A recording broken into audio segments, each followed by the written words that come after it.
منو سلوا ایپیسوڈ 17۔ کون ہے سلمان؟ نفیسہ نے سلمان کو دروازہ کھول کر کھڑے دیکھا۔ سلمان جواب دینے کے بجائے سامنے سے ہٹ گیا۔ زینی اندر آ گئی۔ صحن کے تخت پر بیٹھی نفیسہ گود میں رکھی پلیٹ سے روٹی کا لقمہ لیتے لیتے رک گئیں۔ انہوں نے پلٹ کر اسے دیکھا۔ روٹی کا لقمہ لیتے لیتے رک گئیں۔ انہوں نے پلیٹ کو گود سے ہٹا کر تخت پر رکھ دیا۔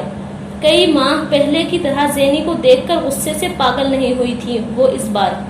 زینی کچھ دیر چپ چاپ شکست خوردہ انداز میں صحن میں کھڑی رہی، پھر ایک بھی لفظ کہے بغیر نفیسہ کے قدموں میں گھٹنوں کے بل بیٹھ گئی اور اس نے ماں کی گود میں منہ چھپاتے ہوئے رونا شروع کر دیا۔ ان کی آنکھوں میں آنسو آ گئے۔ تم نے بڑا ظلم کیا ہے ہم سب پر زینی، کتنا سمجھایا تھا انہوں نے تمہیں، کتنا کہا تھا انہوں نے، لیکن تم نے ان کی بات نہیں مانی۔ اب دیکھو کس حال میں ہو تم۔ زینی نے سر اٹھا کر ماں کو نہیں دیکھا۔ وہ ماں کے پاس صرف رونے آئی تھی۔ ماں کے پاس ہر کوئی رونے ہی آتا ہے۔ وہ بچوں کی طرح پھوٹ پھوٹ کر رو رہی تھی۔ نفیسہ بھی رونے لگی۔ وہ جانتی تھی زینی ضیا کے کتنے قریب تھی۔ وہ ابو کی بیٹی تھی، ماں کی کچھ نہیں۔ وہ جانتی تھی باپ کی موت نے اس پر کیا اثر کیا ہوگا۔ وہ نہیں جانتی تھی وہ اس رات ان کی گود میں باپ کے لیے آنسو بہانے نہیں آئی تھی۔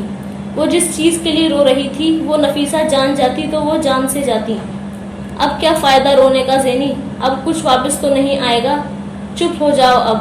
نفیسہ نے بالآخر اس کے سر پر ہاتھ رکھتے ہوئے اسے دلاسا دینے کی کوشش کی تھی، لیکن وہ بہت دیر تک روتی رہی۔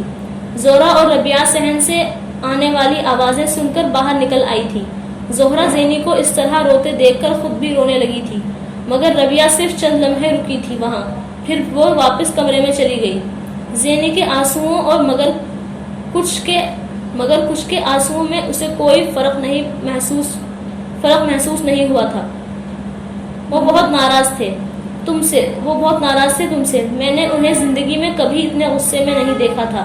تمہارے گھر گئے تھے تمہیں لینے، مگر جب انہیں پتا چلا کہ تم ملیشیا چلی گئی تو بہت صدمہ ہوا تھا انہیں، بہت برا بھلا کہا۔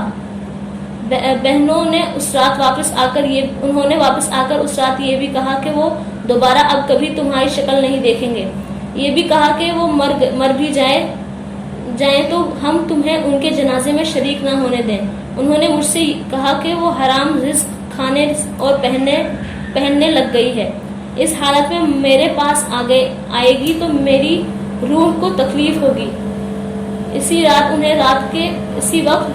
انہیں رات کے پچھلے پہر ہارٹ اٹیک ہوا اور چند گھنٹوں میں وہ ختم ہو گئے۔ نفیسہ آنکھوں کو دوپٹے کے پلو سے صاف کرتی ہوئی اس کو بتا رہی تھی۔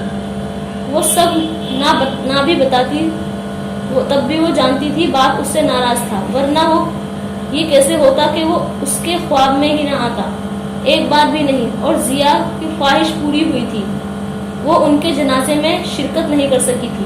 ان کی رزق حرام کھانے والی اولاد آخری بار ان کے پاس نہیں آ سکی۔ بہت بار اسے ضیا کی قبر پر جانے کا خیال آیا تھا، مگر ہر بار ایک عجیب سی ندامت ملامت اس کے پاؤں پر پکڑ لیتی۔ اس میں باپ کا سامنا کرنے کی ہمت نہیں تھی، اور کم سے کم اب اس حالت میں جب اس کا وجود رزق حرام میں چھپا ہوا تھا۔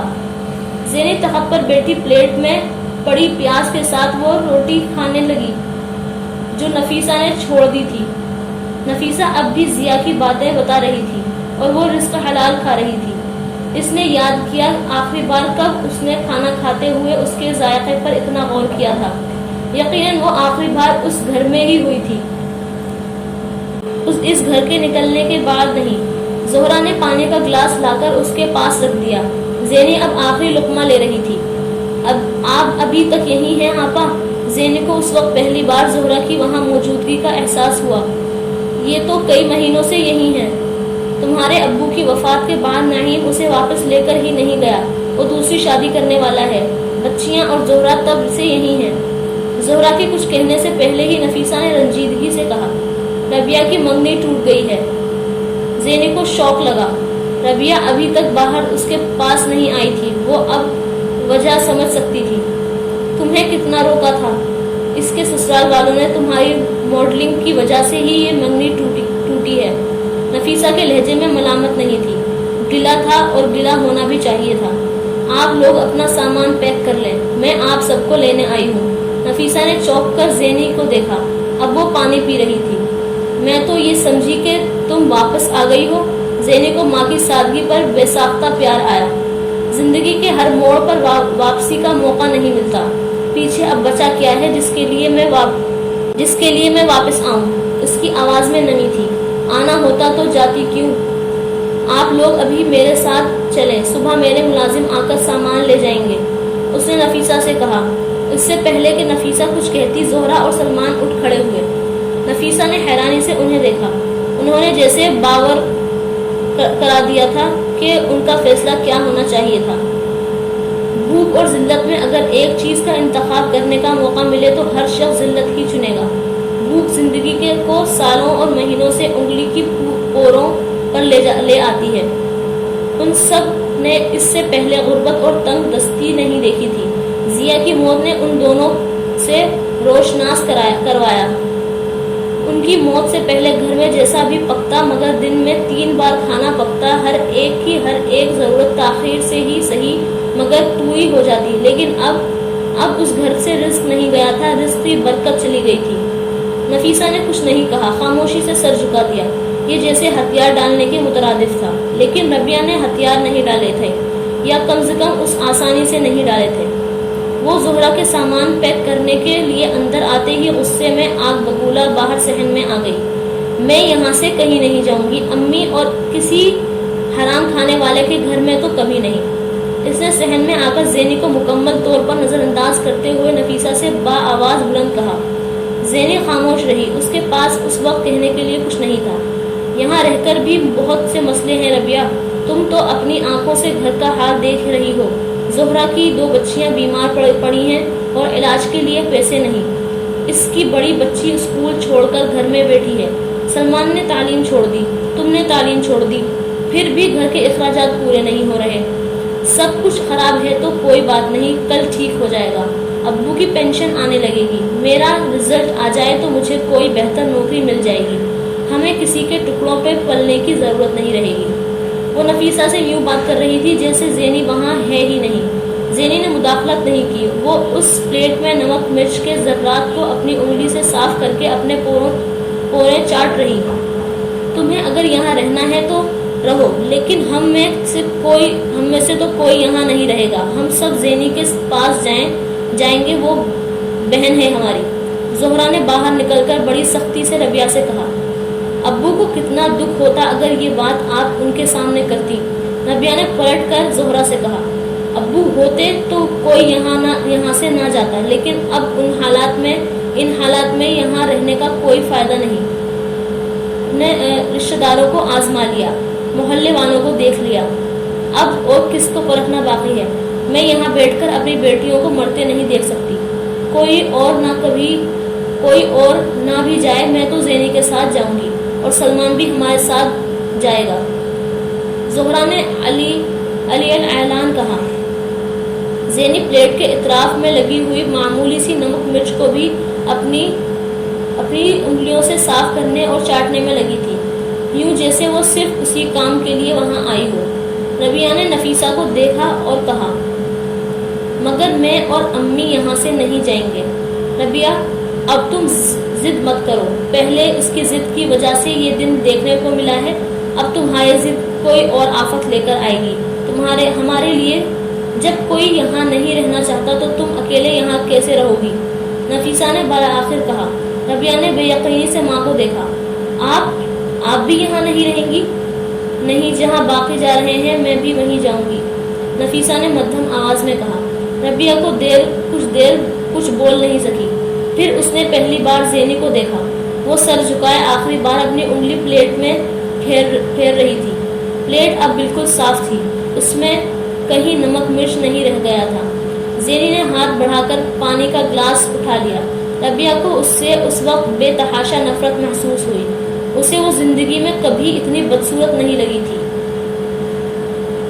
زینی کس حد تک بدل گئی تھی یہ نفیسہ اور باقی گھر والوں کو اس کے گھر میں آنے کے چند دنوں کے اندر ہی پتہ چل گیا تھا۔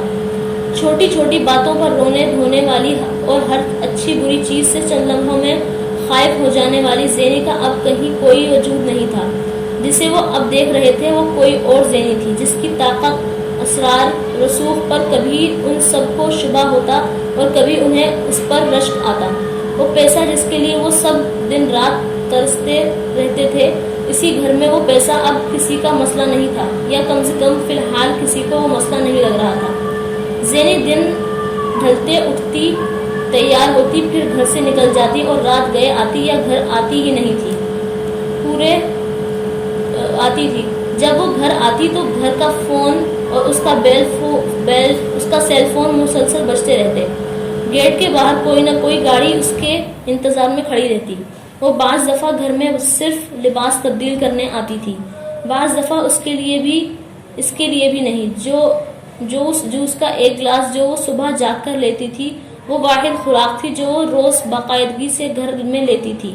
پھر اس کے بعد وہ باہر کیا کھاتی تھی، کیا پیتی تھی، کچھ کھاتی پیتی بھی تھی یا نہیں، نفیسہ کو کچھ پتہ نہیں ہوتا تھا۔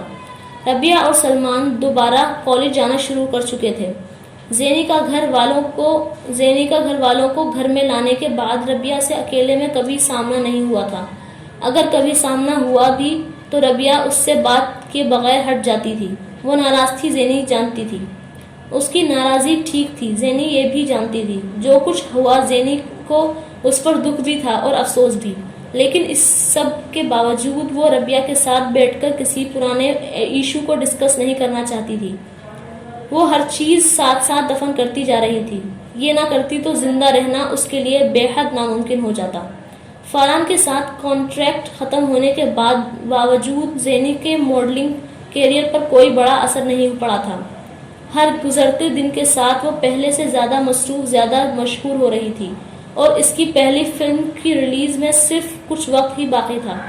اس فلم کی کامیابی اسے سپر اسٹار بناتی اور اس کے ریٹس میں یکدم اضافہ ہو جاتا، اور یہ وہ واحد چیز تھی جس سے زینی کو دلچسپی تھی، پیسہ اور صرف پیسہ۔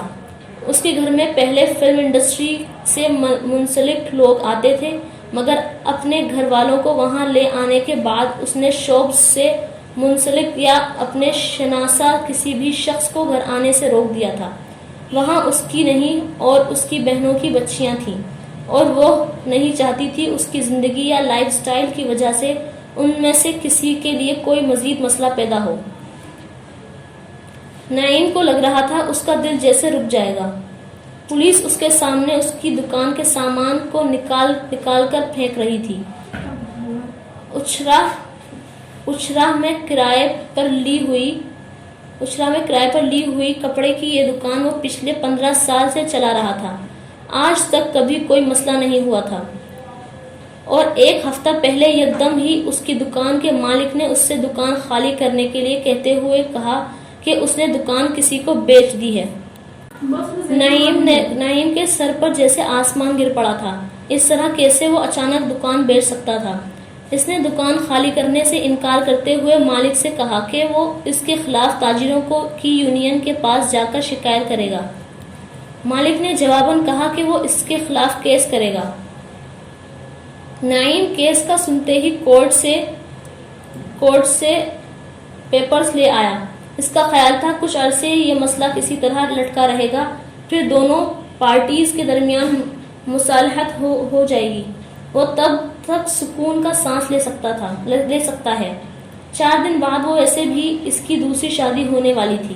وہ اس مسئلے کو حل کرنے کی کوششوں کے ساتھ ساتھ اپنی شادی کے انتظامات میں بھی مصروف تھا، مگر اب اسٹے آرڈر کے دوسرے ہی دن اس کی ایک پارٹی وہاں آئی تھی، اور انہوں نے اس سے اس بار دکان خالی کرنے کے لیے نہیں کہا، انہوں نے خود کرنا شروع کر دیا، اور کپڑے کے تھان اور کٹ پیسز کا ڈھیر دکان سے باہر پھینکنا شروع کرنے سے پہلے انہوں نے نعیم کے مزاحمت کرنے پر اس کی ٹھکائی کی تھی، اور اس ٹھکائی کے نتیجے میں کوئی دوسرا دکاندار نعیم کی مدد کے لیے آگے نہیں بڑھا تھا۔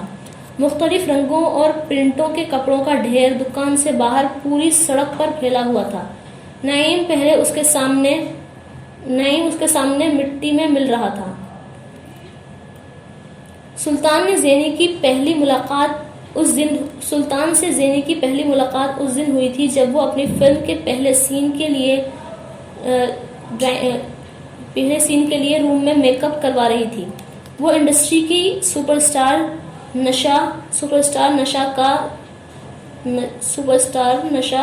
کا سیکریٹری تھا اور انڈسٹری میں کنگ میکر کے نام سے جانا جاتا تھا۔ انڈسٹری کی ہیروئن نشا سے زیادہ اس کے سیکریٹری سے خوف کھاتی تھی۔ وہ جوڑ توڑ کا ماہر، اس کے تعلقات انڈسٹری کے ہر پروڈیوسر کے ساتھ تھے۔ اگر کوئی اسے نہیں جانتا تھا تو وہ پری تھی اور کسی کو جاننا چاہتا تھا تو وہ پری ذات تھی۔ میک اپ آرٹسٹ غفور اس کا میک اپ کر رہا تھا جب نشا یکدم دروازہ کھول کر سلطان کے ساتھ اندر آئی تھی۔ زینی کو اس کا یہ انداز بے حد برا لگا تھا۔ غفور میک اپ کرتے کرتے نشا کی طرف متوجہ ہوا۔ اس نے بڑے مؤدب انداز میں نشا کو سلام کرتے ہوئے اس کا حال پوچھا۔ جلدی کرو غفور، مجھے سین کروانا ہے ابھی۔ زینی نے غفور کو ٹوکا۔ غفور ایک بار پھر تیزی سے اس کے چہرے پر ہاتھ چلانے لگا۔ سامنے آئینے میں زینی نے نشا کی بے حد چبھنے والی نظروں کو محسوس کیا تھا جو مسلسل اس کے چہرے پر ٹکی ہوئی تھی۔ تمہیں کسی نے یہ نہیں سکھایا کہ سینئرز کی عزت کیسے کی جاتی ہے؟ نشا نے بالآخر بے حد پر انداز میں اس سے کہا۔ اگر تمہیں کسی نے یہ نہیں سکھایا کہ کسی ڈریسنگ روم میں کیسے آتے ہیں تو کوئی مجھے کیسے سکھا سکتا ہے کہ کسی کی عزت کرنی ہے؟ زینی نے سرد مہری کے ساتھ کہا۔ نشا نے بے حد تیکھی اور طنزیہ مسکراہٹ کے ساتھ اس سے کہا، میں نے سوچا پاشا صاحب کی نئی ہیروئن کا دیدار کر لوں۔ پتہ نہیں کتنے دن رہتی ہے یہاں۔ بڑا شوق ہے پاشا صاحب کو نئی ہیروئنوں کا۔ شکل و صورت تو خیر ٹھیک ہی ہے تمہاری، پر غفور بڑا کام کرنا پڑے گا تمہیں اس پر۔ اب ہر کوئی نشا تو نہیں ہوتا کہ میک اپ مین کو کچھ کرنا ہی نہ پڑے۔ کیوں سلطان؟ نشا نے سلطان سے رائے لی اور اسی وقت زینی نے آئینے سے نشا کے عقب میں کھڑے اس منحنی سے آدمی کو دیکھا جس پر ایک نظر ڈالتے ہی کسی کو بھی اسی کی جنس کا اندازہ ہو جاتا۔ وہ ایک ہجڑا تھا۔ زینی نے دوسری نظر اس پر نہیں ڈالی، وہ اسے اس قابل نظر نہیں آیا تھا، مگر زینی پر اس ایک نظر ہی سلطان کو تشویش میں مبتلا کر گئی تھی۔ وہ نشا کے کیریئر کے قریب پچھلے 12 سالوں میں پہلی بار فکر مند ہوا تھا۔ بازار کے کسی گھر سے ہو؟ نشا نے اب زینی سے پوچھا جس نے اس کے پچھلے تبصرے پر کچھ کہنا چاہا۔ بازار سے نہیں ہوں میں، زینی نے اس بار غرا کر کہا۔ نشا کی وہاں موجودگی اب اسے بری طرح کھلنے لگی تھی۔ اوہ اچھا، پہلے ہی ڈیفینس چلی گئی، تو پھر بازار میں کون ہے؟ ماں، خالہ، نانی، بہن؟ اس نے بڑے بھولے پن سے کہا۔ غفور، دروازہ کھول کر اسے باہر کا راستہ دکھاؤ، یہ راستہ بھول کر آئی ہے یہاں۔ زینی نے اس کی بات کا جواب دینے کے بجائے غفور سے سختی سے کہا اور جیسے غفور کے لیے پریشانی پیدا کر دی۔ 4 دن ہوئے ہیں انڈسٹری میں آئے اور خاندانی بننے لگی۔ نشا نے 12 سال میں تمہارے جیسی درجنوں ہیروئنز کو آتے اور جاتے دیکھا ہے۔ ایک فلم سائن کی ہے، وہ فلاپ ہوئی تو عقل ٹھکانے آ جائے گی تمہاری۔ نشا نے دانت پیستے ہوئے کہا۔ پچھلے ہفتے اس سال کے دوران تمہاری 7ویں فلم ریلیز ہو کر فلاپ ہوئی، تمہاری عقل ٹھکانے آئی کیا؟ زینی نے بے حد ٹھنڈے انداز میں اس سے کہا اور جیسے اسے چابک دے مارا۔ اس سے پہلے کہ نشا غصے سے آگ ببولا ہو کر اسے کچھ کہتی، سلطان نے فوراً اسے پیشتر مداخلت کی۔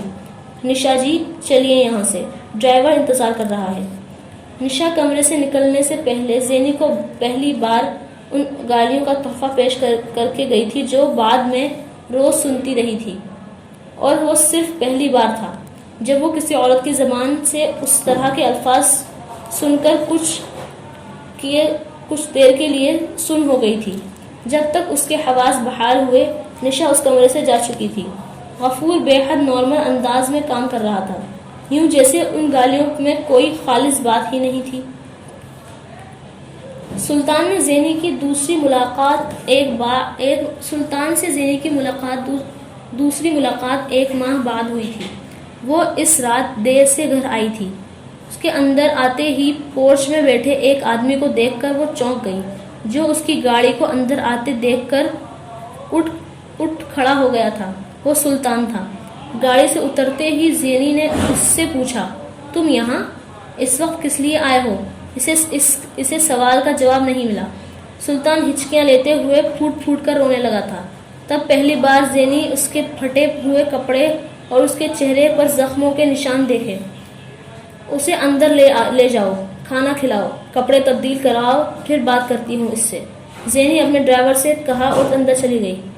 تقریباً 1 گھنٹے کے بعد وہ جب کپڑے تبدیل کر کے شب خوانی کے لباس میں سگریٹ سلگاتی لاؤنج میں آئی تو سلطان وہاں بیٹھا چائے پی رہا تھا۔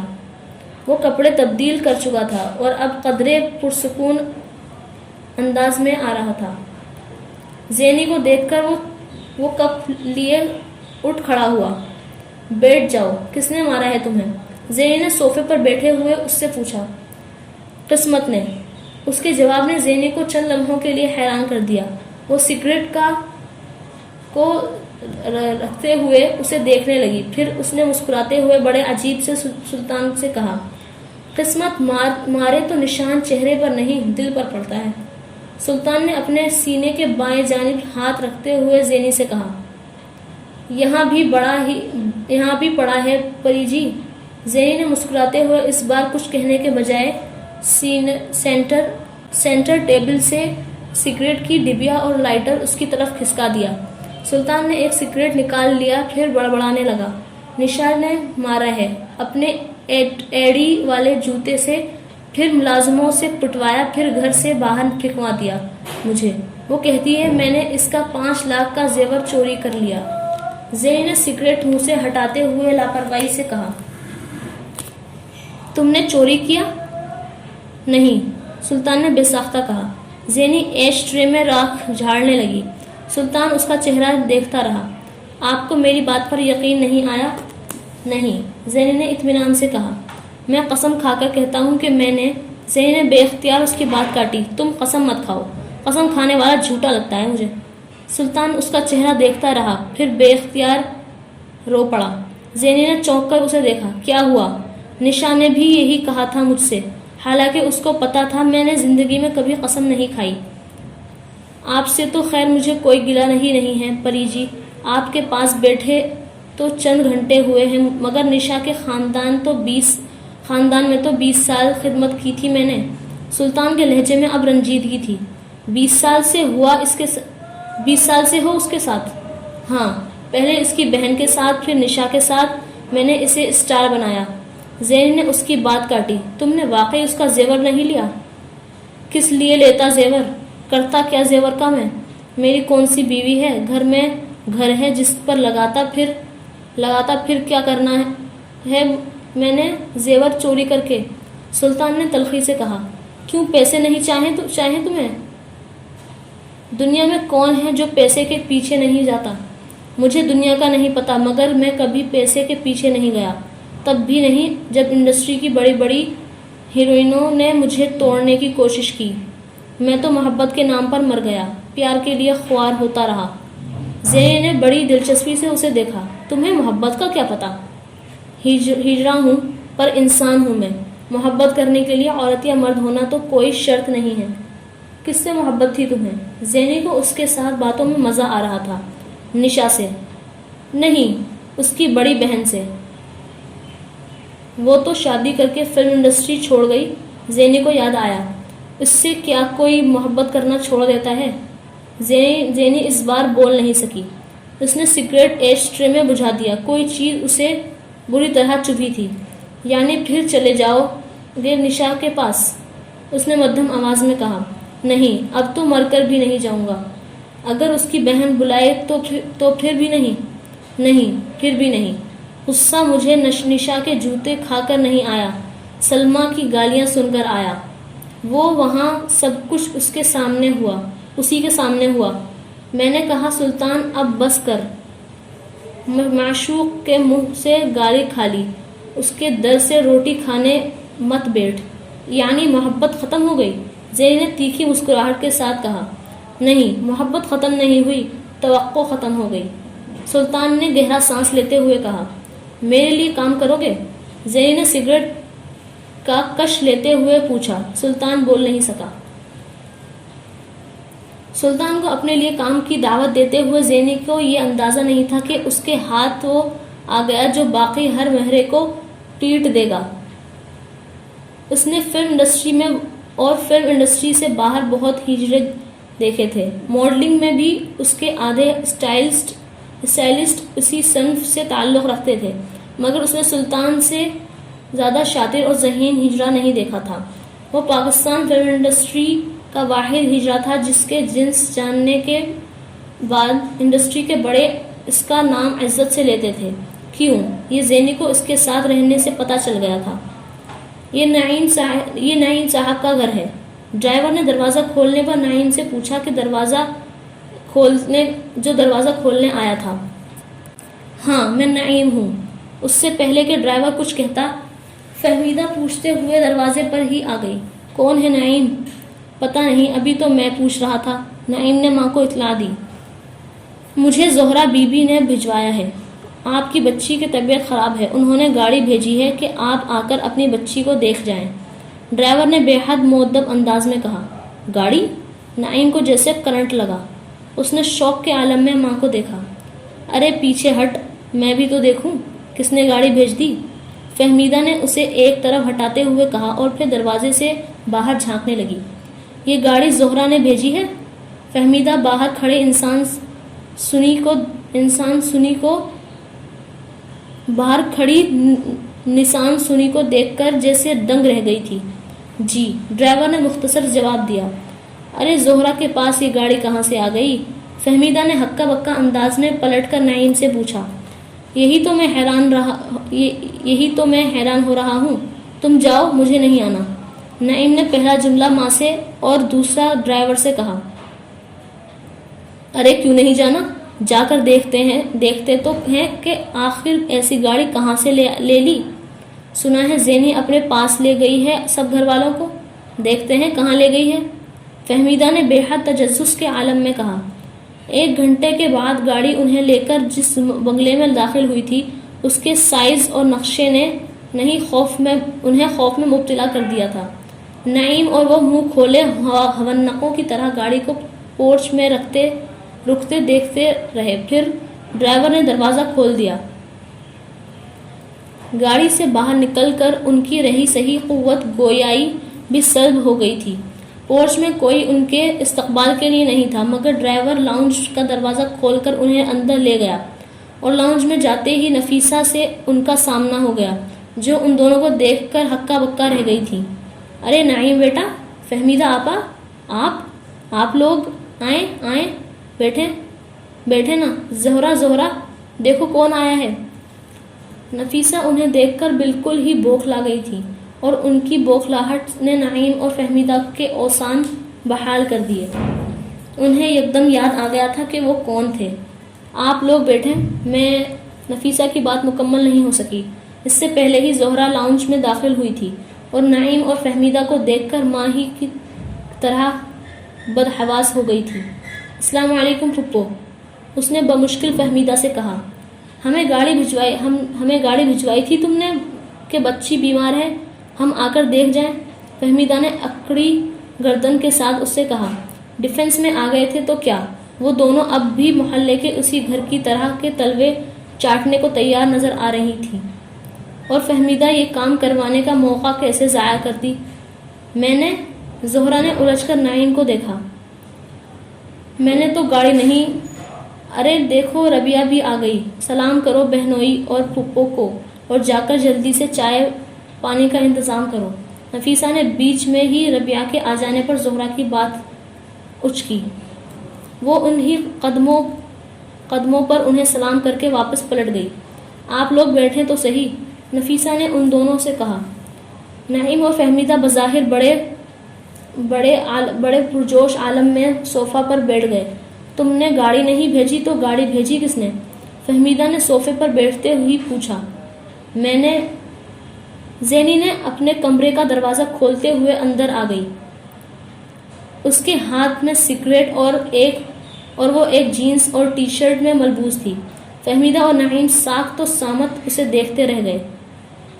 ٹی وی اخباروں میں اسے دیکھنا اور بات تھی، مگر اسے اپنی نظروں کے سامنے اس حلیے میں دیکھا۔ وہ تو 24 سال سے دوپٹہ لپیٹے رکھنے والی زینی سے واقف تھے، اب جو آ کر بالکل ان کے سامنے صوفے پر ٹانگ رکھے سگریٹ کے کش لے رہی تھی، اس سے وہ بالکل ناواقف تھے۔ میں نے بلایا تھا انہیں، کچھ ضروری باتیں کرنی تھی ان سے، زینی نے ماں سے کہا۔ اور تم کھڑی کیوں ہیں آج زہرا آپا؟ آرام سے بیٹھ جائیں، زینی نے زہرا سے کہا، جو بالکل حواس باختہ انداز میں کھڑی تھی۔ زینی کو ایک لمحے کے لیے لگا کہ آج بھی اس کے باپ کے گھر کے صحن میں کھڑی ہے، سولی پر لٹکتی انتظار کرتی کہ وہ اسے لے کر جاتا ہے یا نہیں۔ زہرا کچھ ہچکچاتے ہوئے ایک صوفے پر بیٹھ گئی، لیکن زہرا کی طرف اب کوئی متوجہ نہیں تھا۔ نعیم اور فہمیدہ زینی پر نظریں جھکائے ہوئے تھے، بلکہ زینی پر نہیں۔ نعیم اور زہرا زینی پر نظریں جھکائے ہوئے تھے، بلکہ زینی پر نہیں، اس کے دائیں ہاتھ کی 2 انگلیوں کے درمیان پھنسے سگریٹ پر، جسے وہ بڑے اطمینان سے پی رہی تھی۔ ان کے محلے میں تو کوئی مرد بھی یوں بے دھڑک سگریٹ نہیں پیتا تھا جس طرح وہ پی رہی تھی۔ ملازم ایک ٹرے میں جوس کے 2 گلاس رکھ کر لے آیا اور اس نے ٹرے فہمیدہ کے سامنے کی۔ ہم پر تو اس گھر کا پانی تک حرام ہے، اور فہمیدہ نے ہمیشہ کی طرح وہی واویلا کرنا چاہا۔ زینی نے اس کی بات کاٹ کر ملازم سے کہا، 1 گلاس مجھے دے دو اور دوسرا واپس لے جاؤ۔ ملازم نے ایک لمحے ضائع کیے بغیر اس کی ہدایت پر عمل کیا۔ فہمیدہ اور نعیم نے ایک دوسرے کا منہ دیکھا۔ پہلے ایسا نہیں ہوتا تھا، منتیں ہوتی تھیں۔ انہیں بے حد برا لگا، اتنا ہی برا نفیسہ کو لگا۔ وہ واقعی جوس پلانے کے لیے منت و سماجت کے سلسلے کا آغاز کرنے لگی تھی، مگر زینی نے ان کے منصوبے پر پانی پھیر دیا تھا۔ ایک ہاتھ میں سگریٹ لے کر دوسرے ہاتھ میں جوس کے گلاس سے 2 سپ لینے کے بعد زینی نے گلاس پاس پڑے میز پر رکھ دیا۔ میں اب اس مسئلے کا حل چاہتی تھی، اور آپ لوگوں سے ملے بغیر اس مسئلے کا کوئی حل نہیں نکل سکتا تھا۔ زینی نے بات کا آغاز کیا اور فہمیدہ نے اسے بات مکمل نہیں کرنے دی۔ چل، حل ہم نکال چکے ہیں، میں نے اپنے بیٹے کا رشتہ کر دیا ہے، بس چند دنوں میں شادی کرنے والے ہیں ہم لوگ۔ اس کی بات پر نفیسہ اور زہرا کی آنکھوں میں آنسو آنے لگے تھے، مگر زینی اسی طرح بے تاثر چہرے کے ساتھ بیٹھی جوس کے سپ لیتی رہی۔ لڑکی والوں نے مجھ سے کہا ہے کہ وہ بڑی دھوم دھام سے شادی کریں گے، گھر بھر دیں گے جہیز سے، میرے بیٹے پر جان چھڑکتے ہیں وہ لوگ۔ زینی نے فہمیدہ کو مزید بات نہیں کرنے دی۔ بہت اچھا کرتے ہیں، اگر وہ یہ کرتے ہیں تو۔ ظاہر ہے اگر داماد کا کاروبار سرے سے ہو ہی نہیں، اس کی دکان کا سامان پھینکوا کر پولیس نے اسے بند کروا دیا ہو، تو جہیز اور سسرال کے جان چھڑکنے کی تو بات ضروری پڑتی ہے۔ زینی نے گلاس رکھتے ہوئے مذاق اڑانے والے انداز میں کہا۔ نعیم اور فہمیدہ بے اختیار ایک دوسرے کا چہرہ دیکھنے لگے تھے۔ وہ یہ سب کیسے جانتی تھی؟ خاندان میں سے کسی نے اسے یہ سب کچھ بتایا ہوگا۔ انہیں پہلا خیال یہی آیا تھا، مگر خاندان میں سے کون بتا سکتا تھا؟ انہوں نے نعیم کی شادی وقتی طور پر کی تھی، مگر ہر ایک سے یہ بات چھپائی تھی کہ اسے دکان سے بے دخل کر دیا گیا تھا۔ نعیم آج کل صرف یہی دوڑ دھوپ کرنے میں مصروف تھا کہ کسی طرح اسے وہ دکان یا آس پاس کوئی اور دکان مل جاتی۔ شادی اس ذہن سے مکمل طور پر غائب ہو گئی تھی۔ اب وہ سامنے بیٹھی بڑے اطمینان سے یوں یہ قصہ سنا رہی جیسے یہ سب کچھ اس کے سامنے ہوا تھا۔ تم سے کس نے کہا؟ نعیم نے بے ساختہ اس سے پوچھا۔ کیا فرق پڑتا ہے کہ کس نے کہا؟ جھوٹ ہے یہ سارا۔ پولیس کا کیا تعلق ہے اس سارے معاملے میں؟ وہ دکان میرے بیٹے کے پاس ہے، وہ تو شادی کی تیاریوں کی وجہ سے کچھ دنوں کے لیے بند کر دی ہے، فہمیدہ نے مداخلت کی تھی۔ اچھا، میری دکان ہے، مگر مجھے پتہ ہی نہیں کہ میرے بہنوئی کی دوسری شادی کی تیاریوں نے اسے بند کیا گیا ہے. حیرت ہے. زینی کے جملے پر نعیم کو جیسے کرنٹ لگا تھا. وہ دکان تم نے خریدی ہے؟ ہاں. زینی نے بڑے اطمینان سے کہا. میرا سامان وہاں سے تم نے پھینکوایا؟ ہاں. تم نے جان بوجھ کر مجھے ذلیل کروایا؟ نعیم اب بھڑک اٹھا تھا. ہاں. زینی کے اطمینان میں ذرہ برابر فرق نہیں آیا تھا. اب ساری عمر بہن کو گھر بیٹھا کر رکھنا کیونکہ میں اسے طلاق دے دوں گا. نعیم نے اس دھمکی کا استعمال کیا جو ہمیشہ کارگر ثابت ہوئی تھی. اگر بات طلاق کی ہے تو پھر یہ کام ابھی اور اسی وقت ہونا چاہیے. کاغذ پین لے کر آؤ. زینی نے چائے کی ٹرے لی اور اندر لاتے ہوئے ملازم سے کہا.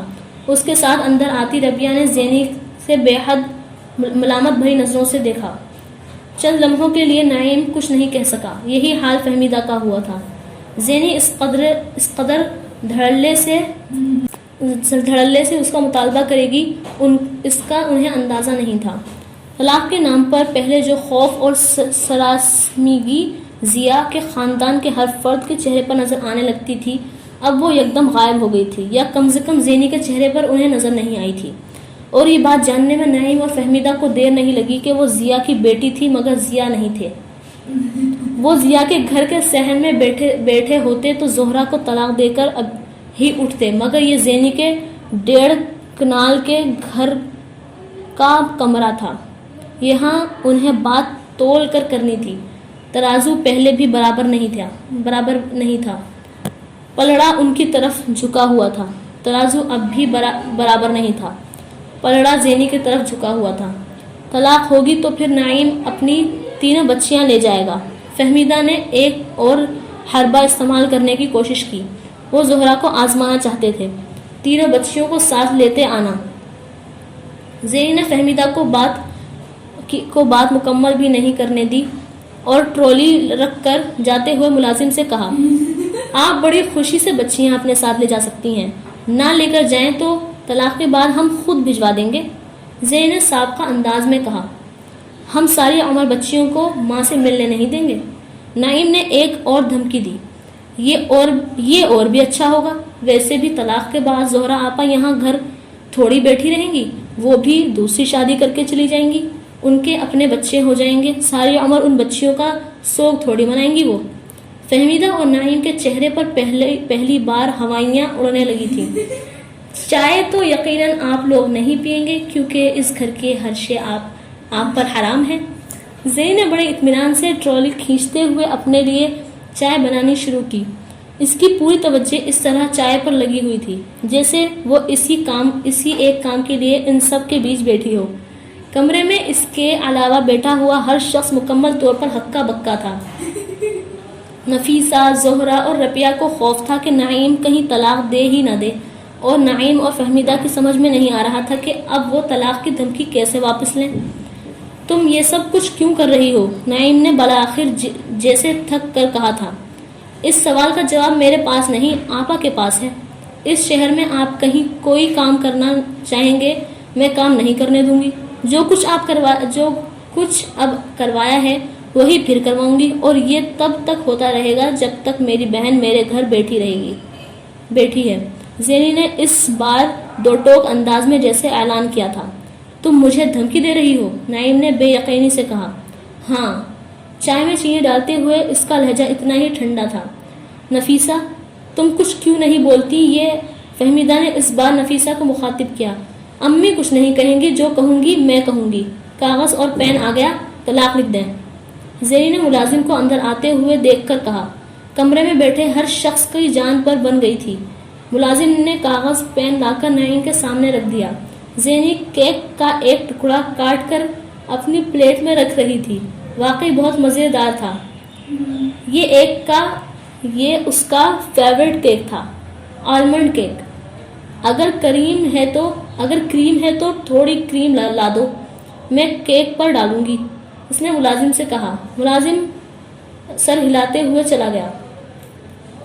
آپ لوگ چائے پیئیں گے؟ بنا دوں؟ زینی نے نفیسہ سے پوچھا. انہیں لگا اس کا ذہنی توازن خراب ہو گیا ہے. نعیم ان کی بیٹی کو طلاق دے کر طلاق دینے والا تھا اور وہ کیک پر کریم ڈال کر کھاتے ہوئے ان سے چائے کا پوچھ رہی تھی، یوں جیسے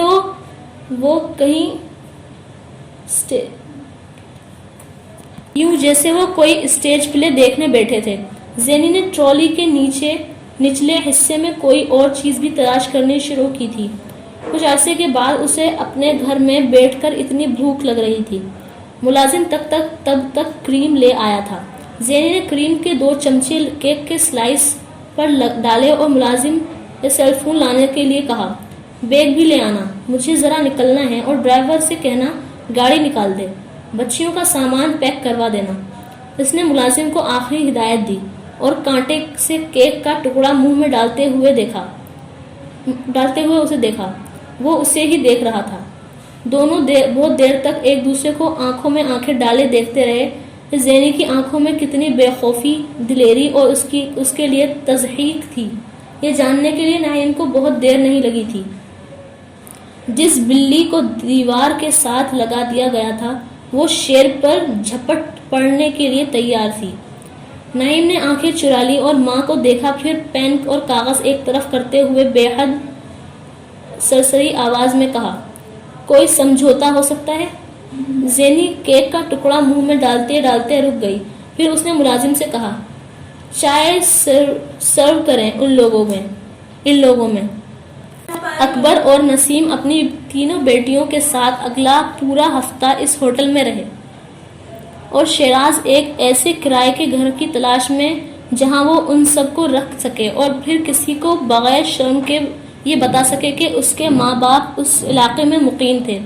اگر وہ اپنا گھر چھوڑتے ہوئے اپنے خاندان اور محلے کے لوگوں کے سامنے اتنی بڑی بڑی باتیں کر کے نہ آئے ہوتے تو شاید کچھ عرصے کے لیے اپنے گھر واپس ہی چلے جاتے، لیکن اپنا گھر چھوڑ کر آتے ہوئے وہ جو کچھ کہہ آئے تھے وہ اس کے بعد واپس جانا جیسے کنویں میں ڈوب مرنے کے مترادف تھا۔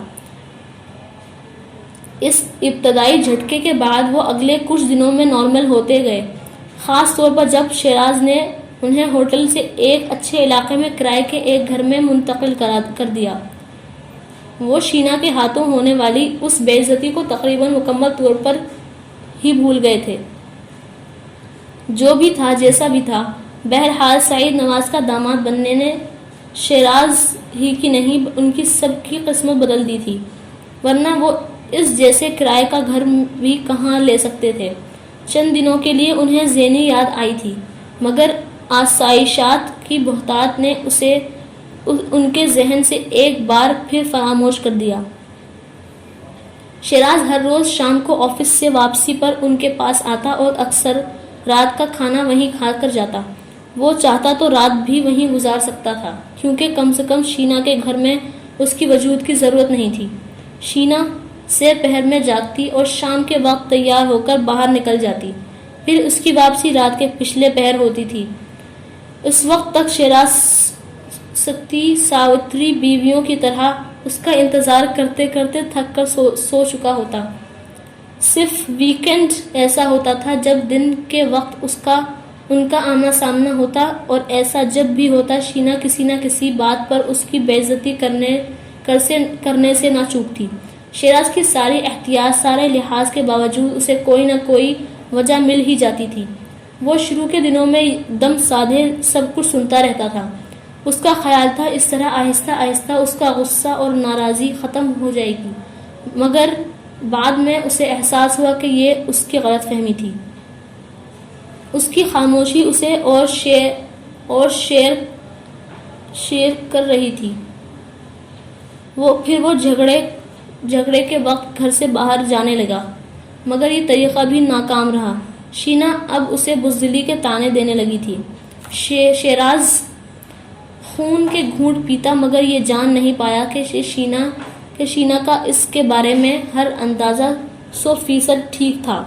وہ عمر میں اس سے 1 سال چھوٹی سہی، مگر اس جیسے انسان کو سمجھنے کے لیے درکار عقل اور تجزیے کی بہرحال اس کے پاس کوئی کمی نہیں تھی۔ وہ گھر میں ہوتی تو شیراز دبے پاؤں پورے گھر میں اس سے بچتا پھرتا، اور جس وقت وہ گھر سے باہر نکل جاتی شیراز کی جیسے جان میں جان آتی۔ مگر اس ساری بے عزتی کے باوجود شیراز کو یہ زندگی پسند تھی۔ گھر کے اندر اس کے ساتھ چاہے جو بھی ہو رہا تھا، مگر سوسائٹی میں اس کی کلاس اور اسٹیٹس بدل چکا تھا۔ وہ اب سعید نواز کا داماد تھا اور اسے سعید نواز کے داماد والا پروٹوکول ہی دے رہی تھی سوسائٹی۔ وہ اب ایک مختلف کلاس کے لوگوں کے ساتھ اٹھتا بیٹھتا اور چلتا پھرتا تھا۔ کوئی اس کی عدم موجودگی میں اس کے بارے میں جو چاہے کہتا، بہرحال اس کے سامنے ہر ایک کی عزت کرتا تھا۔ اپنے کامن کے مڈل کلاسیے ساتھیوں اور افسروں کے ٹولے کو چھوڑ کر اس نے ایک لمبی اڑان اڑی تھی، اور اسے یقین تھا وہ سب ساتھی اس کی قسمت پر اسی طرح رشک اور حسد کر رہے ہوں گے جس طرح کے اس کے رشتہ دار اور پرانے محلے کے لوگ کرتے تھے۔ سعید نواز کے کہنے پر وہ دھڑ ان فائلز کو سائن کرنے میں جت گیا تھا جنہیں سائن کر کے ملنے والا معاوضہ اوپر اور نیچے کے مختلف افسروں اور ملازمین میں تقسیم ہونے کے باوجود لاکھوں میں حکومت پاکستان اسے مہینے کے 26 دن روز 8 گھنٹے کا کام کرنے کا معاوضہ چند ہزار روپے کی صورت میں دیتی تھی، اور پاکستان کے چند لوگ صرف چند سیکنڈز میں ایک دستخط کرنے کا معاوضہ لاکھوں کی صورت میں لیتے، لیکن ان لاکھوں میں وہ کتنے اپنی مرضی سے خرچ کر سکتا تھا یہ اسے بہت جلدی ہی پتہ چل گیا تھا۔ پہلی فائل کو سائن کرنے کا معاوضہ ملتے ہی ایک ویک اینڈ پر شینا نے اس سے کہا تھا، مجھے کل شاپنگ کے لیے جانا ہے، آئی نیڈ سم منی۔ وہ بہت دنوں کے بعد اکٹھے کھانا کھا رہے تھے۔ ہاں کیوں نہیں، میرے والیٹ سے لے لینا، شیراز نے فوراً اس سے کہا۔ شاپنگ کے لیے پیسے؟ شینا نے کھانا کھاتے کھاتے رک کر تیکھے تیروں کے ساتھ اس سے کہا۔ شاپنگ کے لیے پیسے؟ شیراز کو سمجھ میں نہیں آیا کہ اس نے اس بار ناراض ہونے والی بات کہی تھی۔ تمہارے والیٹ میں 1,00,000-1,50,000 ہوگا؟ شینا نے کے سوال پر حیران ہوا۔ نہیں، مگر تمہیں 1,50,000 کی ضرورت تو نہیں، تمہیں تو شاپنگ کے لیے رقم چاہیے۔ تمہارا کیا خیال ہے میں کہاں شاپنگ کرتی ہوں گی؟ جمعہ بازار میں یا اچھرا اور انارکلی کی دکانوں میں؟ کبھی تو اپنی لوئر مڈل کلاس ذہنیت مت دکھایا کرو، شینا نے بے حد ناراضی سے کہا۔ مگر شینا، 1,00,000-1,50,000 کی شاپنگ؟ میری پے تو صرف، شیراز نے ہکلاتے ہوئے کہنے کی کوشش کی، مگر شینا نے اس کی بات کاٹ دی۔ تمہاری پے کی بات کون کر رہا ہے؟ میرے باپ نے تمہاری پے دیکھی ہوتی تو تمہیں اپنا داماد بنایا ہوتا۔ آج جو فائل سائن کر کے تمہیں 8,00,000 ملے ہیں، میں ان کی بات کر رہی ہوں۔ شیراز منہ کھول نہیں سکا۔ اسے یقیناً سعید نواز نے یہ انفارمیشن دی تھی، مگر وہ پھر بھی پوچھے بغیر نہیں رہ سکا۔ تمہیں کس نے بتایا؟ تمہیں اس سے کوئی مطلب نہیں ہونا چاہیے۔ بینک میں میرا اور اپنا ایک جوائنٹ اکاؤنٹ کھلواؤ تاکہ مجھے پتہ چلے کہ تم پیسے کا کیا کر رہے ہو، شینا نے بے حد بلند آواز میں اس سے کہا۔ شینا، میں چاہتا ہوں کہ میں اپنی فیملی کے لیے ایک گھر خرید لوں، کیونکہ شینا نے اس کے مصالحانہ انداز کو بالائے طاق رکھتے ہوئے اس کی بات کاٹی۔ کیوں؟ تمہاری فیملی کو اس پرانے گھر میں رہتے ہوئے کیا تکلیف ہوتی ہے؟ ساری عمر انہوں نے وہاں گزاری ہے، اب 4 دن اس گھر میں رہ کر ان سے وہاں رہا نہیں جا رہا۔ اس کا لہجہ بے حد تلخ تھا۔ یہ بات نہیں ہے، میرا بھی تو کوئی فرض بنتا ہے اپنے ماں باپ اور بہنوں کے لیے۔ شینا نے ایک بار پھر اس کی بات کاٹی۔ پہلے تم ان فرائض کو دیکھو جو تمہارے میری طرف بنتے ہیں، پھر اپنے ماں باپ کو دیکھنا۔ وہ چمچ ٹیبل پر تقریباً پھینکتے ہوئے اٹھ کر چلی گئی۔ شیراز کو اس وقت پہلی بار سعید نواز پر غصہ آیا۔ شینا کے مزاج کو جاننے کے باوجود انہوں نے اسے ان 8,00,000 روپیوں کے بارے میں بتا دیا تھا۔ شیراز کو غصہ نہ آتا تو کیا ہوتا؟ ہر گزرے دن کے ساتھ اسے پتہ چل گیا تھا کہ اس کے ہاتھ کس حد تک بندھے ہوئے تھے۔ وہ اگر یہ سوچ رہا تھا کہ وہ اپنی پوسٹنگ کے لیے پہلے ہی سال کروڑوں کی جائیداد بنا لے گا تو یہ اس کی خوش فہمی کے علاوہ اور کچھ نہیں تھی۔ صرف شینا کے کہنے پر وہ کبھی بھی جوائنٹ اکاؤنٹ نہ کھلواتا، مگر شینا کے مطالبے کے دوسرے ہی دن سعید نواز نے بھی اس سے یہی کہا تھا۔ نہ صرف یہ بلکہ انہوں نے بینک کا ایک فارم بھی اسے بھجوا دیا تھا، اور یہ جیسے تابوت میں آخری کیل ٹھوکنے کے مترادف تھا۔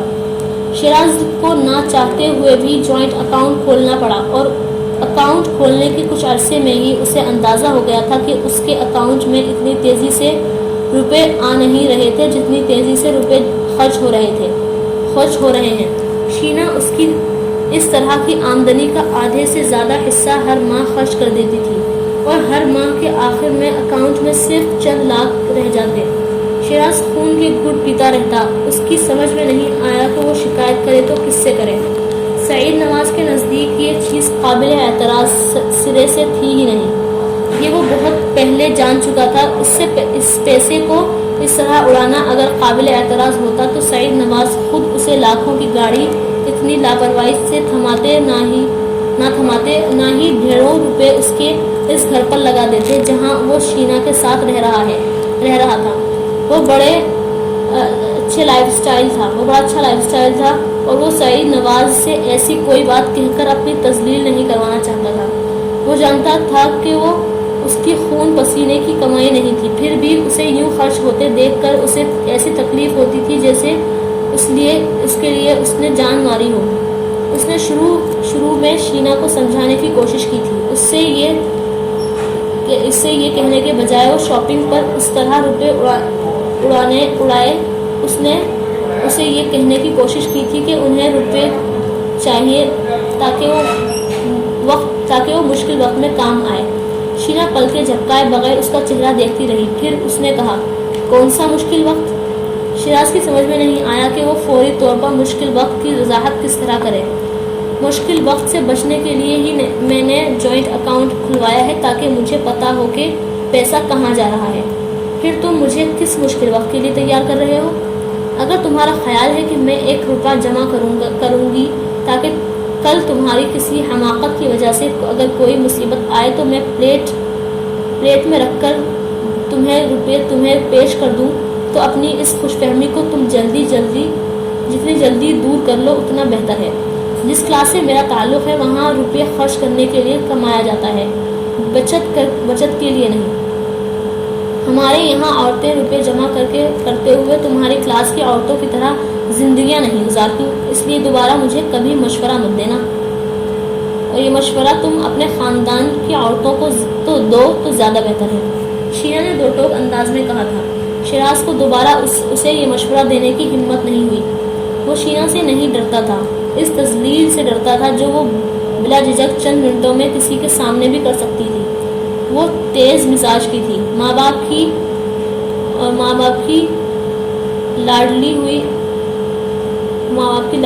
لاڈ پیار سے پلی ہوئی اولاد تھی۔ یہ تو اسے سمجھ میں آتا تھا، مگر وہ اس سے اتنی خار کیوں کھاتی تھی یہ شیراز کو سمجھ میں نہیں آتا تھا، اور اسے اتنا ناپسند کرنے کے باوجود اس سے شادی کیوں کر لی تھی یہ بھی اس کی سمجھ میں سے بالا تر تھا۔ سعید نواز اس پر زبردستی نہیں کر سکتا تھا۔ اس نے شادی سے پہلے اور بعد میں کبھی بھی سعید نواز شینا کی مرضی کے خلاف کوئی کام کرتے نہیں دیکھا تھا۔ بعض دفعہ تو وہ اسے شینا کے سامنے اپنے سے زیادہ مجبور اور بے بس لگتا، مگر فرق یہ تھا کہ شینا بہرحال باپ سے محبت کرتی تھی اور اس کا بے دھڑک اظہار بھی کرتی تھی، اور خود اس کے لیے وہ دل میں کیسے جذبات رکھتی تھی یہ جاننے کے لیے شیراز کو کسی نجومی یا جوتشی کی ضرورت نہیں تھی۔ اور پھر اس کی یہ سمجھ میں نہیں آتا تھا کہ اس سب کے بعد بھی آخر شینا نے اس سے شادی کیوں کی تھی۔ وہ کئی بار اس معاملے کو حل کرنے کے لیے سر پٹکتا رہتا، اور پھر جب ناکام ہوتا تو اسے اپنی خوش قسمتی کے علاوہ اور کچھ نہ سمجھتا۔ اس دن زبیدہ اکبر اور نسیم سے ملنے آئی تھی، اور یہ جان کر کچھ حیران ہوئی تھی کہ شیراز اور شینا ان سب سے الگ رہ رہے تھے۔ محلے کا گھر چھوڑتے ہوئے ان سب نے ہر ایک سے یہی کہا تھا کہ وہ شیراز کے ساتھ اس نئے گھر میں منتقل ہو رہے ہیں، اور اب انہیں بیٹے اور بہو سے الگ رہتا دیکھ کر اگر حیرانی ہوئی تھی تو یہ ایسی حیرت کی بات نہیں تھی۔ اکبر اور نسیم انہیں وضاحتوں پر وضاحتیں دیتے رہے، ان میں سے کتنی وضاحتیں زبیدہ کو مطمئن کر سکی تھی وہ نہیں جانتے تھے۔ زبیدہ ربیہ کے ساتھ عمران کی منگنی ختم کرنے کے بعد اب عمران کے لیے نزہت کے رشتے کی خواہش مند تھی، اور اکبر اور نسیم خوشی سے پورے نہیں سما رہے تھے۔ نسیم جو وقتاً فوقتاً زبیدہ کو ربیہ کے ساتھ عمران کا رشتہ ختم کرنے کے لیے اکساتی رہی تھی، اس کے پس سے پشت ان کا یہی ارادہ تھا، کار فرما تھا، جو اب ان کے سامنے پورا ہوتا نظر آ رہا تھا۔